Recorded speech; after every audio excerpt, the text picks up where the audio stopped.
Hi, നമസ്കാരം. ഇന്ന് നമുക്ക് മുളക് തീയിലിട്ട് ചുട്ടെടുത്ത ഒരു സമ്മന്തി തയ്യാറാക്കാം. അതിലേക്ക് ഉപ്പ്, പുളി, ഇഞ്ചി, ചെറിയ ഉള്ളി, ചുട്ട മുളക്, തേങ്ങ. ഇതിലേക്ക് ആദ്യം നമ്മൾ ഈ എടുത്തു വച്ചിരിക്കുന്ന ചുമന്ന മുളകും ഉപ്പും കൂടി ഇടണം. ഇട്ട് ഒന്ന് കറക്കിയെടുക്കണം മിക്സി. ഇനി നമുക്ക് ഈ ബാക്കിയുള്ള കൂട്ടും കൂടി മിക്സിയിലേക്ക് ഇട്ട് നന്നായിട്ട് അരച്ചെടുക്കണം. അരയ്ക്കുന്നതിൽ വെള്ളം തൊടാൻ പാടില്ല. നിങ്ങൾ ഈ വീഡിയോ കാണുന്ന കൂട്ടത്തിൽ തന്നെ ഒന്ന് സപ്പോർട്ട് ചെയ്യണേ. ഇതുണ്ടോ നമ്മുടെ സമ്മന്തി ഇങ്ങനെ അരച്ച് ഉരുട്ടി ഇങ്ങനെ വെച്ചിരിക്കുന്ന ഈ സമ്മന്തി കാണുമ്പോൾ തന്നെ നിങ്ങൾക്ക് കഴിക്കാൻ തോന്നുന്നുണ്ടാവും അല്ലേ?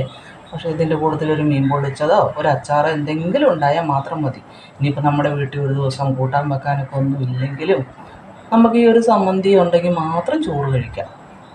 ഈ വീഡിയോ ഇഷ്ടമായെങ്കിൽ നിങ്ങൾ സപ്പോർട്ട് ചെയ്യണേ. Thank you.